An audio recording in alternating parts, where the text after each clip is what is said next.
मेरा तो वही हाल है, क्या करें। आइए पुत्री का आशीर्वचन हम लोग ग्रहण करें और अपने जीवन को कृत करें। कोई ऐसा न समझे, हम मुझे कल माननीय अध्यक्ष जी कह रहे थे कि आपको छोड़ेंगे भी नहीं, आप पकड़ेंगे भी नहीं, मतलब पूरी छूट भी नहीं है और बिल्कुल बंधन भी नहीं है। लेकिन बंधन है, एक सीमा है, और वो सीमा बीच बीच में जताते रहते हैं, जैसे अभी जता रहे थे, पुत्री ने सुना दिया। आइए अब हम लोग पुत्री का आशीर्वचन ग्रहण करें।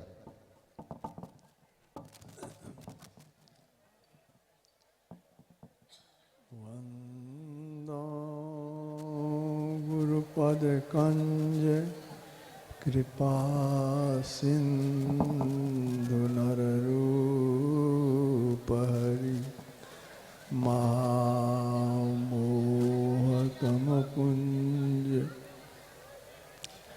जासु वचन रवि करे निकरे धन्य धन्य सद्गुरु सुपद महिमा कही न जाए।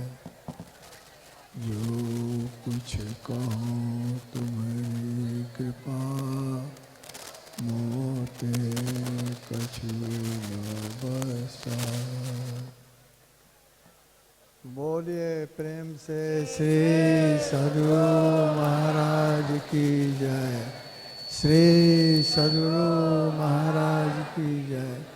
श्री सद्गुरु महाराज की जय। मंचासीन श्रद्धेय महात्मागण, महासभा के सभी पदाधिकारी महोदयगण तथा सत्संग प्रेमी महानुभाव एवं माताओं तथा बहनों,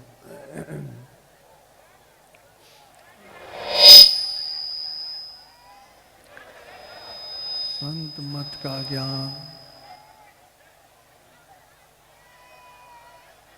लोगों को दुख से छुड़ाने के लिए है। दुख से अभी संसार के सभी प्राणी दुख में पड़े हुए हैं। संत कबीर साहब ने कहा, तन धर सुखिया काहू ने देखा, जो देखा सो दुखिया हो। शरीरधारी कोई भी सुख में नहीं है, किसी न किसी तरह का दुख लगा हुआ है। लोग दुख भोग रहे हैं, नहीं चाहते कि दुख भी ले, लेकिन नहीं चाहने पर भी यह नहीं होता कि दुख नहीं आवे, दुख से छूट जाए, दुख भोगना पड़ता है। संत महापुरुष कहते हैं, बाहर में कितना ही प्रयत्न कर लो, बाहरी प्रयत्न के द्वारा दुखों की निवृत्ति नहीं होगी, दुखों से छुटकारा नहीं होगा। एक ही उपाय है, भक्ति बिना नहीं निस्तरे, लाख करे जो कोई, शब्द सने ही हुए रहे, घर को पहुँचे सो। भक्ति के बिना निस्तार नहीं। किनकी भक्ति? परमात्मा की भक्ति। जिस परमात्मा ने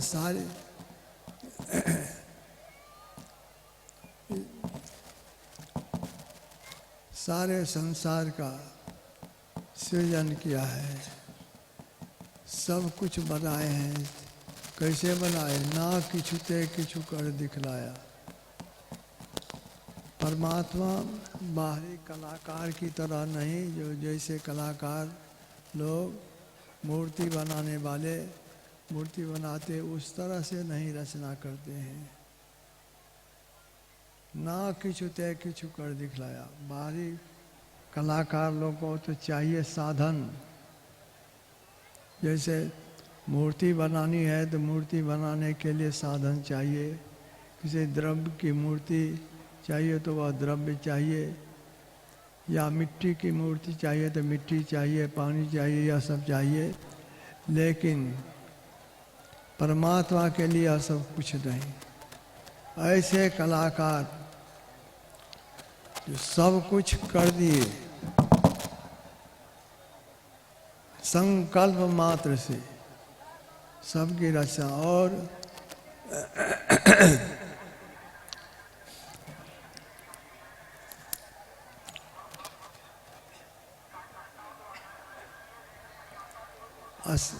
असल में यह जितने प्राणी हैं सब परमात्मा के ही अंश हैं। ईश्वर अंश जीव अविनाशी, चेतन अमल सहज सुख राशि। परमात्मा के अंश होते हुए भी यह दुख में पड़ा हुआ है। दुख से छूटने के लिए लोग अनेक तरह का प्रयत्न करते हैं, लेकिन उन प्रयत्नों के बावजूद भी दुख से निवृत्ति नहीं हो पाती। संत लोग कहते हैं बाहरी प्राप्ति से दुखों से नहीं छूट सकते हो। यह संसार में जब तक रहोगे तब तक बंधन में रहोगे। वो बंधन क्या है? किस बंधन में हम लोग हैं? हम अपनी देह के लिए कहते मेरी देह है, मेरा शरीर है, जिसको हम बहुत आराम से रखना चाहते हैं। बढ़िया भोजन देते हैं, बढ़िया वस्त्र पहनाते हैं, पहनते हैं, कहते हैं मेरा शरीर है। लेकिन यह शरीर हम लोगों के लिए कारागार है। इस शरीर रूपी कारागार में हम पड़े हुए हैं। इससे कैसे छूटेंगे? जब तक नहीं छूटेंगे तब तक कारागार, शरीर रूपी कारागार में पड़े रहने के कारण दुख का भोग होता रहेगा। संत महापुरुष कहते हैं कि जब तक परमात्मा की तुम भक्ति नहीं करोगे तब तक इसी में पड़े रहोगे। भक्ति करने के लिए करना क्या पड़ेगा? परमाराध गुरुदेव ने कहा तुम्हें वीर बनना पड़ेगा। आओ वीरो व्रत बनो, अब जेल तुम्हें तैना होगा। मन निग्रह के समर क्षेत्र में सन्मुख ही डटना होगा। गुरुपद धर कर ध्यान से सूरो, दृष्टि आराधो सुखमन में। मन की चंचलताई से बल कर करके बचना होगा। वक्त नहीं है ए वीरो अब गाफिल होकर सोने का। बिंदु राह से निकल बहादुर, तम मंडल टपना होगा। दामिनी जमके चंदा चमके, सूरज तपे ज्योति मंडल। इस मंडल के आगे वीरो और तुम्हें बढ़ना होगा। शब्द मंडल में सार शब्द गुरुगम होकर धर लेना। जगत जेल को इस युक्ति से सुन में ही देना होगा। कहते हैं कि तुम्हारे दुख का कारण है तुम घेरे के अंदर आ गए हो, जेल के अंदर आ गए हो। जेल से छूटने के लिए तुम्हें मन के साथ युद्ध करना पड़ेगा। मन निग्रह के समर क्षेत्र में सन्मुख ही डटना होगा। मन के साथ युद्ध करेंगे, लेकिन मन साधारण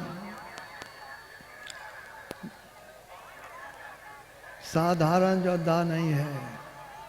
मन को जीतना बहुत मुश्किल है, बहुत मुश्किल। भगवान महावीर की वाणी में है, बाहर में लोग हजारों योद्धाओं को, हजारों वीरों को जीत ले, असल में वो वीर नहीं, असली वीर नहीं। असली वीर तो वह है कि एक अपने मन को जीत ले। मन को जब तक नहीं जीतेंगे तब तक ये कारागार से, शरीर रूपी जेल खाना से मन निकलने नहीं देगा।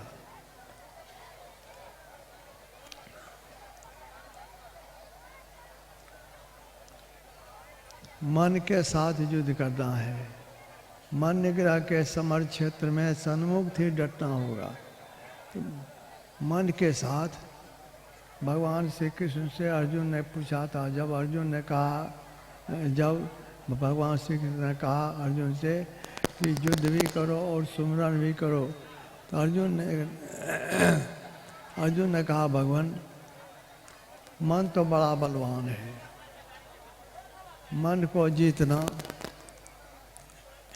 आसान नहीं है, कैसे हम मन को जीते हैं। भगवान श्री कृष्ण ने उनकी बात का समर्थन करते हुए कहा था कि अवश्य यह मन बहुत चंचल है, बहुत वेगवान है, लेकिन अभ्यास और वैराग्य से मन काबू में आता है। अभ्यास कहते हैं एक ही काम को बारंबार करते रहना, बारंबार करते करते करते करते उस काम में लोग अभ्यस्त हो जाते हैं तो उनके लिए आसान हो जाता है, नहीं तो भारी तो अवश्य ही है। गोस्वामी तुलसीदास जी महाराज ने कहा, रघुपति भगति करत कठिनाई, कहत सुगम करनी अपार, जान सो जय बलियाई। परमात्मा की भक्ति करने से दुखों से निवृत्ति होगी, तो लेकिन यह भक्ति आसान नहीं है। रघुपति भगति करत कठिनाई, बड़ी कठिनाई, बहुत कठिन है, कठिन काम। कहने में सुगम, करने में सुगम नहीं है।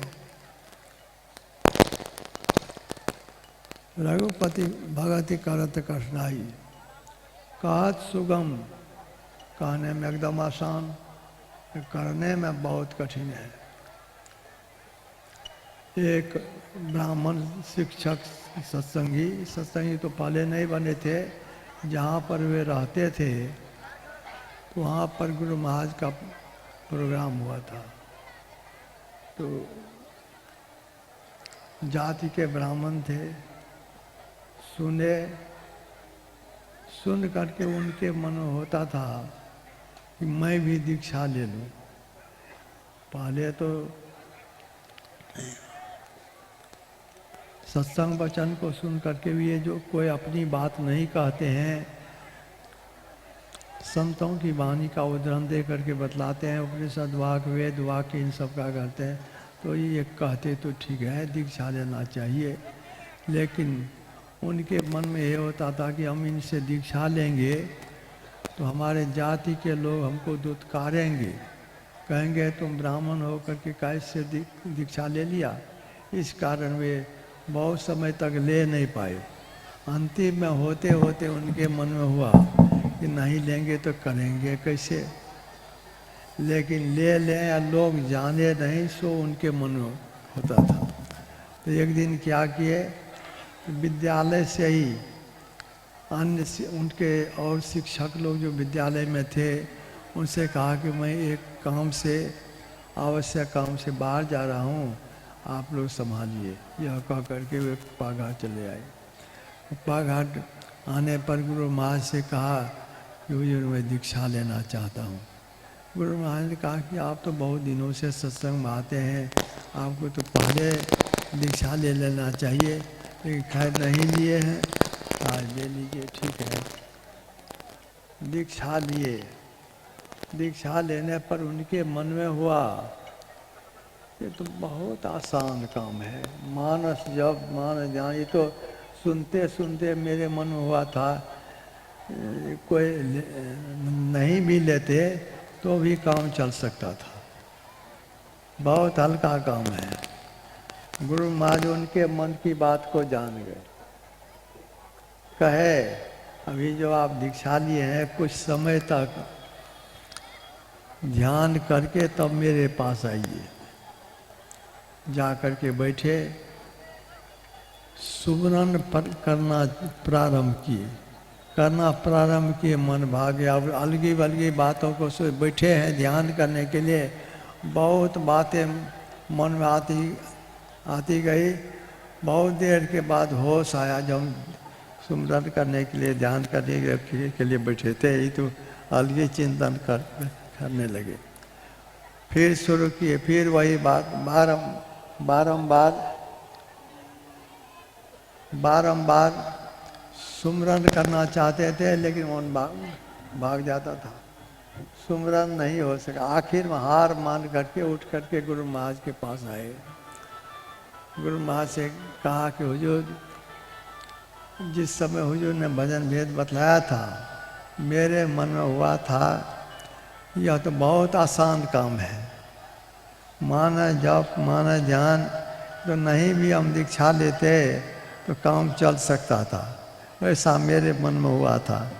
लेकिन जब हुजूर ने कहा कि पहले ध्यान भजन भी लिए हैं तो कुछ देर तक ध्यान करके तब मेरे पास आइए, तो एक जप भी नहीं हो सका हमसे। गुरु महाराज हंसने लगे, कहे कि अवश्य नहीं होने का कारण कहने में सुनने में तो आसान अवश्य है, लेकिन करना कठिन है। कठिनाई का कारण क्या है? मन जिस तरह से वर्षा का पानी का बहाव नीचे की तरफ होता है, पहाड़ पर का पानी जमीन पर अपने आप आ जाता है, जमीन पर का पानी बह करके पहाड़ पर अपने आप नहीं जाता।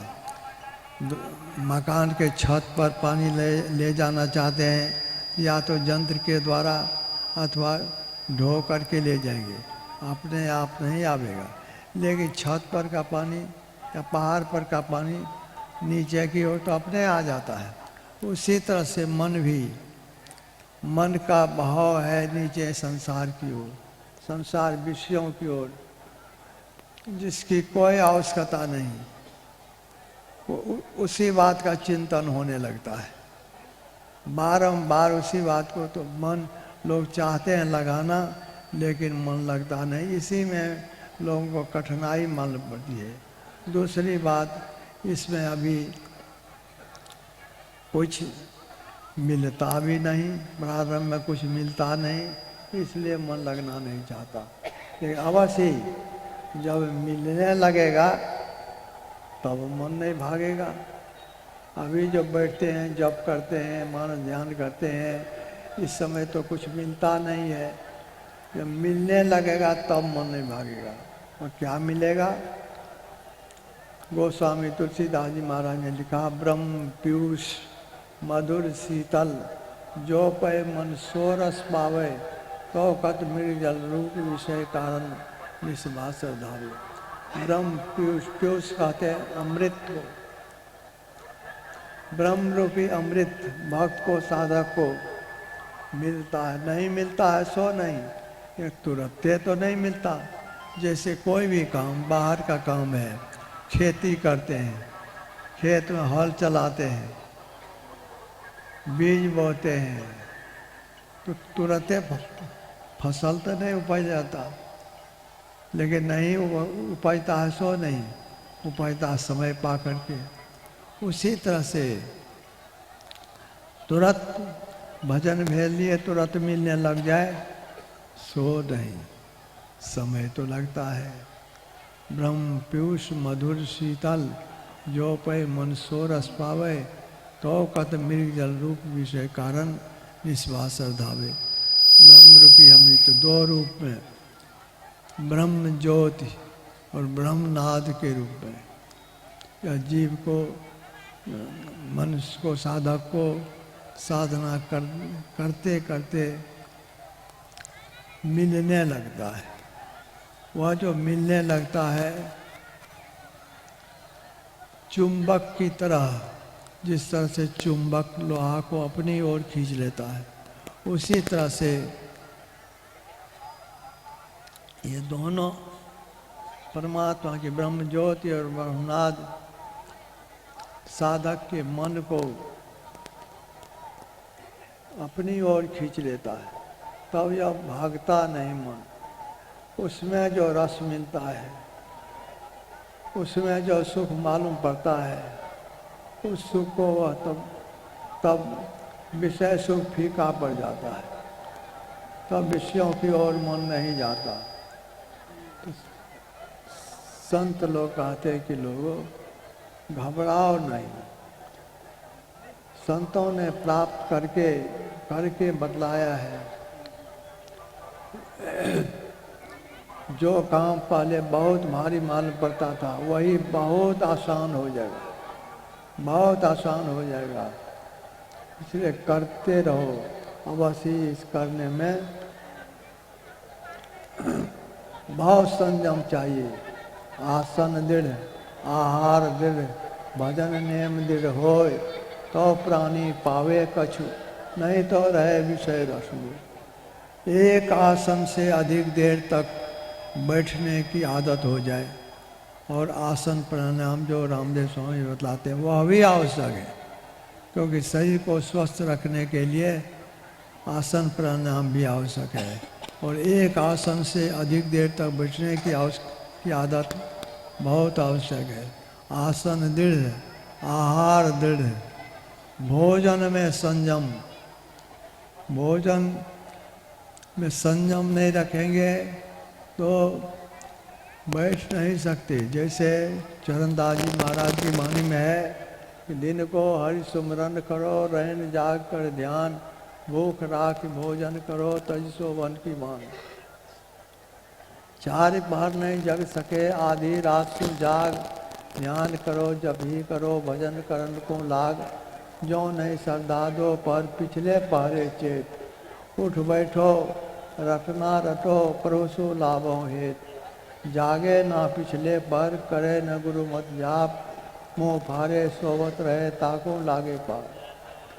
चरणदास जी महाराज कहते दिन में काम धना तुम्हें करना पड़ता है, काम धना किए बिना तो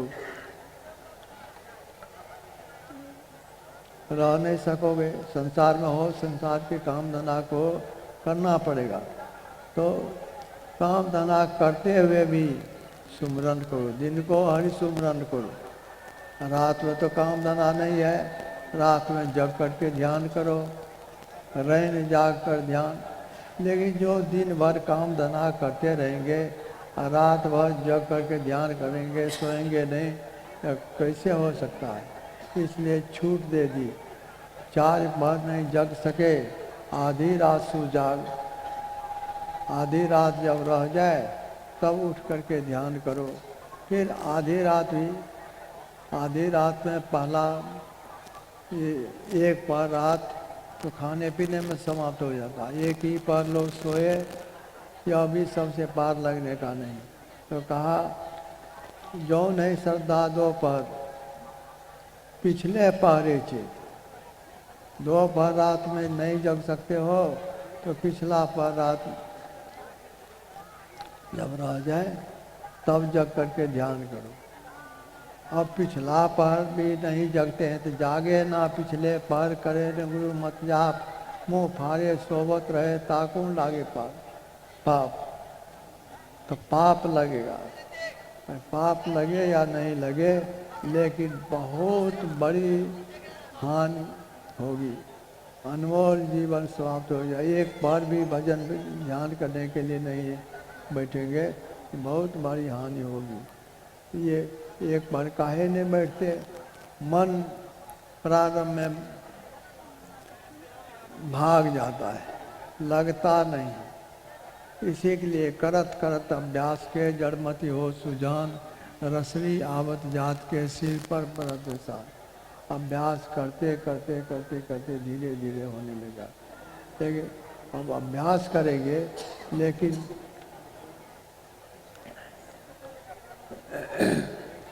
परमात्मा के स्वरूप का ज्ञान रखना बहुत आवश्यक, नहीं तो बार बार भटकते रहेंगे, बाहर का भटकन नहीं छूटेगा।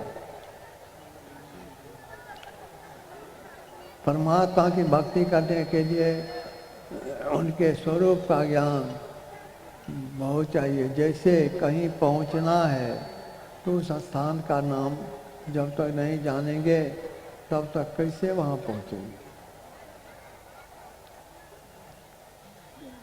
स्थान का नाम जिससे मिलना है उसका नाम जब तक नहीं जानेंगे तब तक उनसे भेंट मुलाकात हो सके संभव नहीं। तो इसीलिए कहा कि ईश्वर परमात्मा के धाम में जाने से तुम उन्हीं के अंश हो, वहाँ जाने से ही दुख की निवृत्ति होगी ईश्वर स्वरूप का पहले ज्ञान प्राप्त करो। ईश्वर स्वरूप को जाने बिना तब जो भक्ति प्रारंभ करते हैं तो भटकते रहते हैं।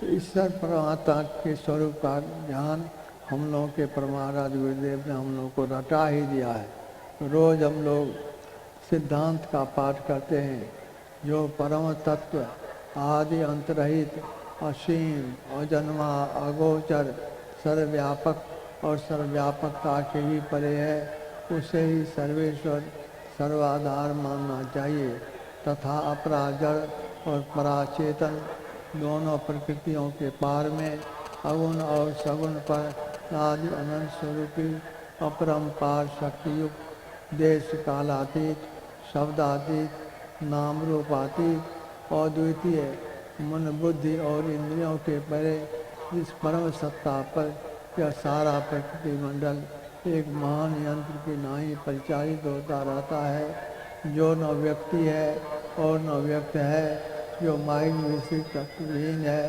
जो अपने से बाहर कुछ भी अवकाश नहीं रखता है। संत मत है उसे ही परम अध्यात्म स्वरूप परम स्वरूप सर्वेश्वर मानते हैं। तो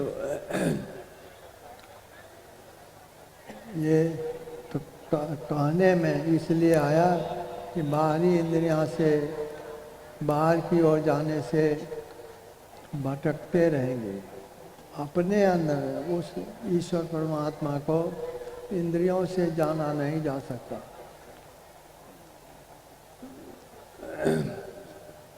इंद्रियों के द्वारा हम संसार के पदार्थों को जानते हैं, उसका वर्णन भी नहीं किया जा सकता।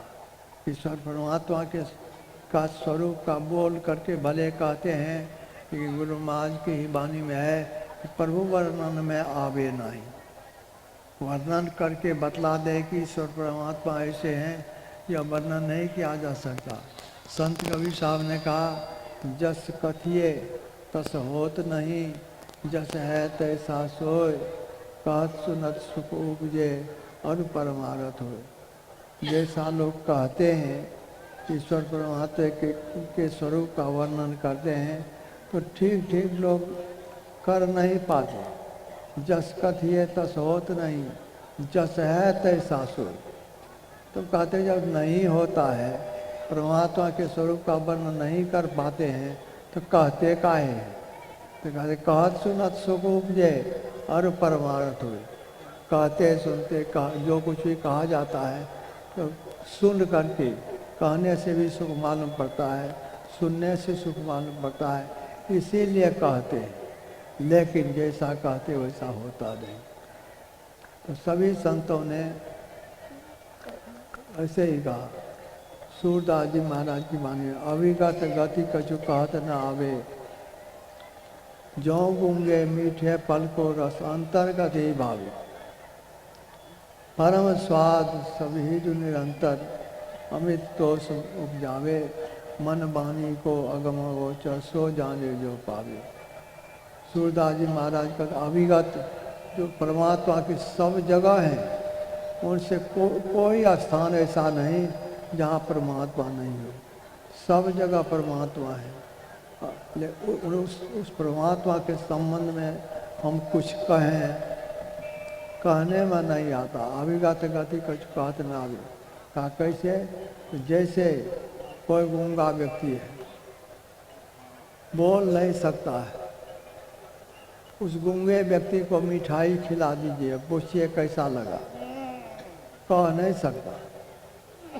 जिस तरह से गूंगा व्यक्ति फल के स्वाद को, मीठे फल के स्वाद को, मिठाई को खा कर के भी उसका वर्णन नहीं कर सकता, उसी तरह से परम परमात्मा के स्वरूप का वर्णन मुख से नहीं हो सकता, कह नहीं सकता, कहा नहीं जा सकता। मन वाणी को अगम अगोचर सो जाने सो जो पावे। जो उसको पाते हैं वे जानते हैं, लेकिन कह नहीं सकते, कहा नहीं जा सकता।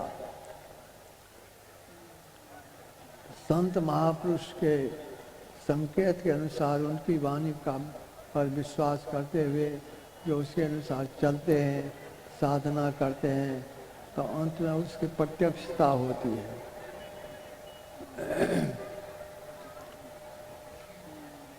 सभी संत लोग कहते हैं कि उसके लिए करो, करने के लिए यही मनुष्य का शरीर है जिसमें कुछ किया जा सकता है। इसमें अगर नहीं किया तो अंत में तो शरीर छूटेगा। शरीर छूटने पर मनुष्य शरीर फिर तब नहीं मिलेगा। संत कबीर साहब की वाणी में है कि अरे दिल गाफिल गफलत मत कर, एक दिन जम तेरे आवेगा।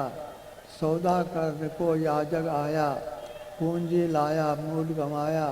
प्रेम नगर का अंत न पाया, ज्यों आया त्यों जावेगा। संत कबीर साहब अपने मन को समझाते हुए कहते हैं कि गफलत में मत करो, अरे दिल गाफिल गफलत मत कर, एक दिन जम तेरे आवेगा। क्या शरीर में तुम हो, तुम शरीर नहीं हो, शरीर से निकाल करके तुमको ले जाएगा। कौन ले जाएगा? जमदूत ले जाएगा। अपने तो निकल नहीं सकते हो। अभी शरीर में कितना ही कष्ट होता है, कष्ट तो जीवन में होते रहता है। कष्ट जब बहुत विशेष होता है, लोग कराहते हैं, चिल्लाते हैं, कहते हे भगवान अब कष्ट सहा नहीं जाता, हमको निकालिए। मतलब अपने कोई शरीर से निकल नहीं सकता, तो निकाला जाता है। संत कबीर साहब ने कहा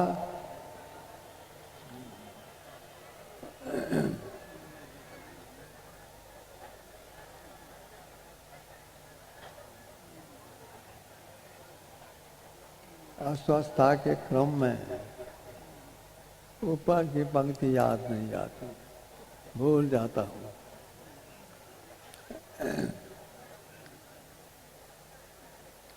उनके कहने का आशय यह है कि जमदूत आवेगा,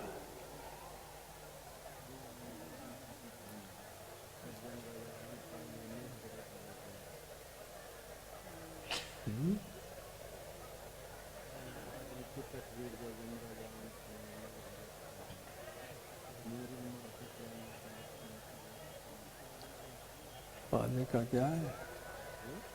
पाने का अरे दिल गाफिल गफलत मत कर, एक दिन जम तेरे आवेगा। ये तो कहा सो गफलत मत रहो। दूसरी पंक्ति है, उस भजन का नहीं है, उसका यही आशय है कि जमदूत जम की मार तुम्हें खानी पड़ेगी। जम मार करो दिनवादिन, करो रे मनवादिन की तस्वीर, करो रे मनवादिन की तस्वीर। जब जम राजा आन पड़ेंगे, नेक दरत नहीं धीर। मुगरिन मार के प्राण निकासर, व्याकुल हो शरीर। इस संत कबीर साहब कहते उस दिन का ख्याल करो। अभी गफलत में पड़े हुए हो, लेकिन एक दिन ऐसा आवेगा कि जमदूत तुझे शरीर से निकालेगा। कैसे? मुगरिन मार के प्राण निकासर, शरीर से प्राण को निकालेगा। बड़ा कष्ट होगा, बहुत कष्ट होगा, उसका ख्याल करो। इसलिए जम की मार खानी नहीं पड़े तो करो क्या? जब तक अंधकार में रहोगे, जब तक तम रहेगा तब तक जम रहेगा। जब तक अंधकार में पड़े रहोगे तो जमदूत की मार खानी ही पड़ेगी। अंधकार से अपने को निकालो। अभी हम लोग आंख बंद करते हैं, सबको अंधकार मालूम पड़ता है। कहते इस अंधकार में ही मार्ग है। बिंदु राह से निकल बहादुर, तब मन टपना हो। बिंदु राह, बिंदु कैसा? जैसा हम लोग हाथ से बनाते हैं कागज पर पेंसिल की नोक से, या बिंदु नहीं। बिंदु को इस आँख से देख नहीं सकते, लेकिन देखने की दृष्टि से सन्मुख बिंदु में दृष्टि समावे, अचरज आरती देखन पावे। बिंदु इतना सूक्ष्म, उससे अधिक सूक्ष्म हमारी दृष्टि हो जाए और उस बिंदु में हमारी दृष्टि समा जाए, सन्मुख बिंदु में दृष्टि समावे।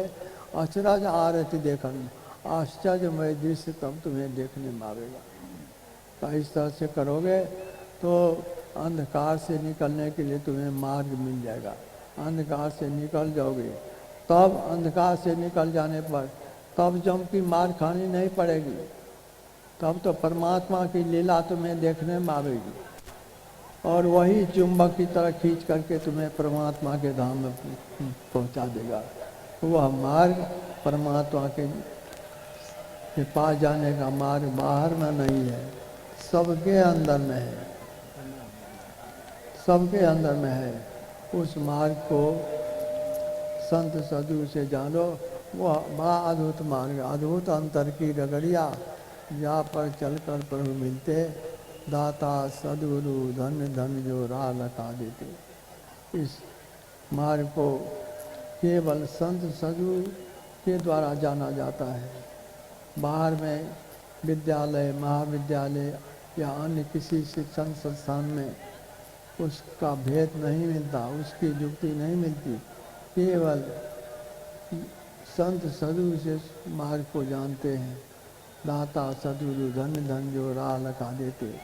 चलत पंथ सुख हो तुम्हारा है, उस रास्ते पर चलने में बड़ा कष्ट होता है, बड़ा सुख मालूम पड़ता है, कष्ट नहीं होता। चलत पंथ सुख हो तुम्हारा है, जहाँ अजर झरते वहाँ अमृत की वर्षा होती है।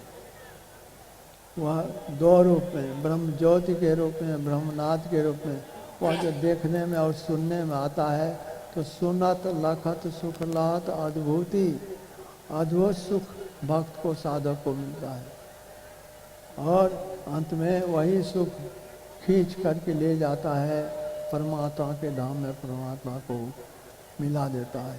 इसके लिए नियमित रूप से सूरदास जी महाराज ने कहा कि एक आसन से बैठने का अभ्यास करो, भोजन में संयम रखो, ध्यान भजन की नियमितता रखो, तो कुछ न कुछ नमूना मिलेगा। आसन दृढ़ आहार दृढ़ भजन नियमित होए तो प्राणी पावे कछु नहीं तो रहे विषय दोष में। अगर ऐसा नहीं किया तो विषयों में डूबे हुए रहोगे तब कुछ नहीं मिलेगा। अच्छा, समय हो गया। मैं तो भूलता बहुत हूँ, अपने साथी को भी पुकारना चाहता हूँ, कभी कभी उनका नाम ही भूल जाता हूँ। वैसी स्थिति हो गई है, एक दिन पुकारना चाहते थे, नामे नहीं याद आ गया, अब पास में नहीं, पुकारे कैसे, कोई भी बात का स्मरण नहीं रहता। अच्छा, समय हो गया है और अभी का सत्संग